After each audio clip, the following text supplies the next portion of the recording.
Kính thưa quý khách hàng, thì hôm nay công ty Keyset sẽ giới thiệu tới khách hàng một phần mềm gọi là phần mềm tên là SmartWork. SmartWork là một phần mềm dùng để thiết kế các tủ, các cabinet, các tủ bếp, tủ áo và xuất chương trình cho máy, xuất các chương trình CNC và các file để phục vụ cho sản xuất của một đơn hàng. Thì đây là môi trường làm việc của SmartWork. Ở bên tay phải của anh chị ấy, thì chúng ta sẽ có các module về item này, machinery này, fitting này, gallery hoặc là material. Ở đây là item, là chức năng của item là mình sẽ tạo những cái volume, những cái biên dạng của cái tủ, sau đó mình ép những cái tấm vào, và đồng thời ở đây mình có thể chia được cái zone của cái tủ, ví dụ chia ngang, chia đứng, hoặc là thêm một cái cánh cửa hoặc là hộc kéo. Rồi phần machinery thì mình có thể tạo ra những cái liên kết giữa các tấm với lại với nhau, hoặc là thêm các chương trình CNC vào. Về fitting thì đây ở trên thư viện, trong phần mềm nó có tích hợp sẵn các thư viện nổi tiếng của Hubler hay là Hetic. Trong này có đầy đủ các thư viện về tay nắm, bản lề, hộc kéo, ray và có thêm phần tay nâng. Về thư viện tủ thì sau khi anh chị vẽ các cái tủ hoàn thiện của mình rồi, mình sẽ về lưu vào đây. Về nguyên vật liệu thì khi cài phần mềm vào là sẽ có sẵn các nguyên vật liệu. Ở đây có thêm vật liệu Ng. Còn nếu mà ở Việt Nam mình mua các thương hiệu như là An Cường hay là các nhà cung cấp khác thì mình có thể tự động ép vào đây. Room là mình tạo một cái phòng trong cái môi trường làm việc của mình, có nghĩa là mình tạo một cái trong phòng bếp rồi mình đưa những cabinet vào trong cái phòng đó. Free object là những cái thiết bị đi kèm để đưa vào phòng, làm cho cái phòng nó trở nên đẹp hơn. Thì ở đây có các cái tủ lạnh hay là ghế hay là cái lò nướng. Assistant thì mục đích của assistant nó sẽ lưu lại những cái tính năng của một cái tủ khi mình đã vẽ rồi, và những cái tủ sau thì mình sẽ sử dụng lại những tính năng đó. Thì ở đây em sẽ vẽ một cái tủ cơ bản và xuất ra file CNC, xuất ra file cưa và các tài liệu cần thiết để phục vụ sản xuất cho một đơn hàng. Thì đây mục đích, cái chức năng của SmartWork là ở bên này là chức năng kéo thả. Ở đây em sẽ em ví dụ một cái tủ hình chữ nhật đơn giản thôi. Ở đây là anh chị có thể để cái tên này, tên cabinet và kích thước. Sau đó mình sẽ kéo thả những cái chi tiết của mình, chi tiết tấm của mình. Ở đây mình kéo thả tấm hông phải, hông trái, tấm nóc, đáy, tấm hậu. Rồi đây em cho một cái cánh cửa 2 cánh vào đây. Đây em cho 2 cánh. Rồi tiếp theo là em sẽ gắn những cái liên kết của nó. Liên kết em ví dụ em sức liên kết cam và chốt gỗ.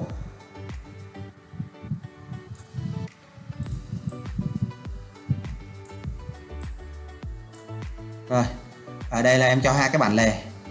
2 bản lề thì em qua cái phần fitting,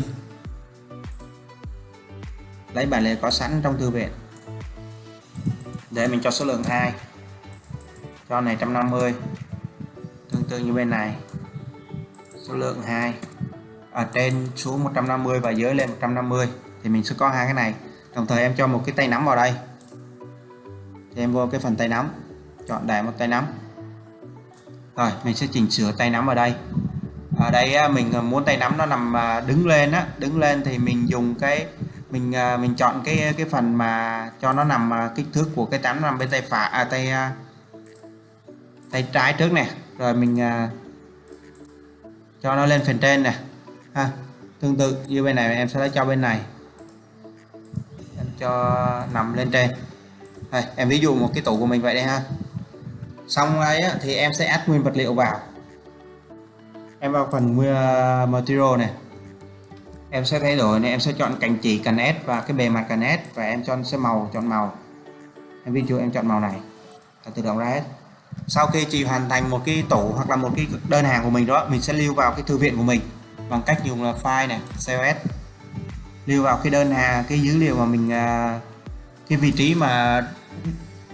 trí mà mình cần lưu. Thì đây em lưu vào cái folder SmartWork trong ổ đĩa C luôn. Project Sample Keyset em đã tạo rồi. Ở đây em sẽ tạo là tủ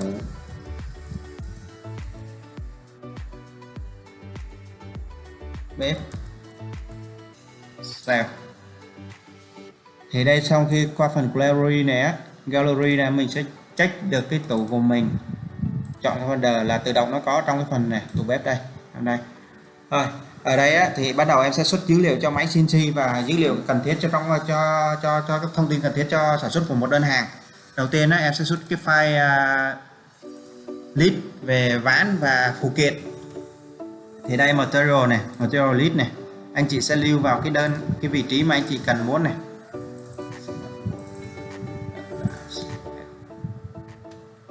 Ở đây anh chị thấy không, đây là nó sẽ xuất hiện ra các kích thước, các khoản là loại ván này, kích thước, số lượng này, kích thước, chiều dài và số lượng này, đồng thời mô tả cái hình ở bên này, và đồng thời hiện ra những cái phụ kiện mình cần mua như là chốt cam, chốt gỗ hay là bản lề, nhưng thông tin đầy đủ, hoặc là tay nắm, số lượng bao nhiêu đều có cả. Đây là phục vụ cho việc mà mua hàng. Rồi file thứ hai là mình cần xuất là một cái file cho máy cắt. Ở đây á, mình sẽ xuất hiện được cái đôi file là CSV này. Ở đây đó, nó sẽ có sẵn những cái sample, những cái sẵn đây là bên SmartWorks đã tạo ra, mình có thể tham khảo thêm. Em ví dụ đây em xuất ra cái vị trí này, export, xuất lại CSV.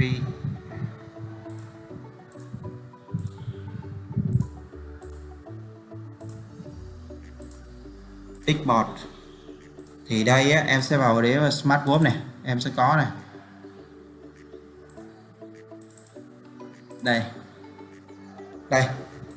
đây là tại vì đang là format của XML, mình cần chuyển qua format của Excel.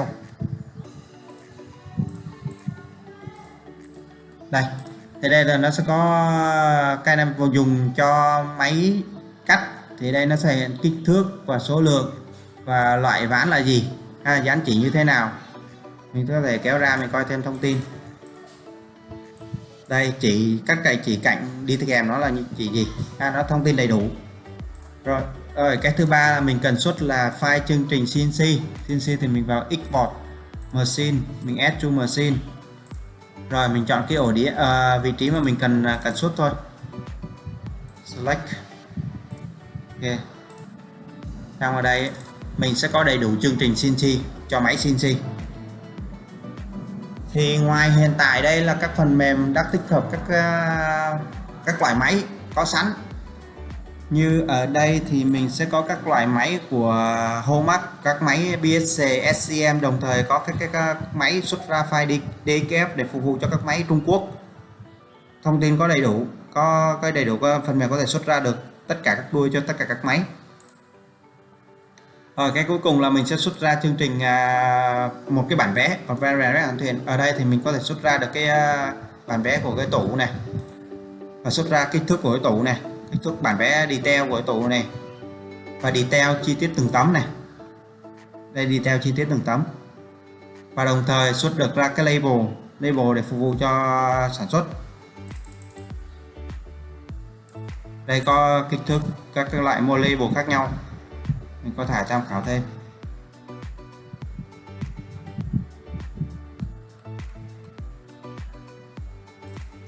Hoặc là trong này mình có thể kéo bung nó ra như thế này, hoặc là dùng vào cái phần extra explosion, kéo bung cái tủ ra, và đây anh chị có thể kéo giãn nó ra, cái tủ ra. Đó, mình có thể xem thêm, và đồng thời anh chị có thể lưu in được cái bản vẽ này. Đây,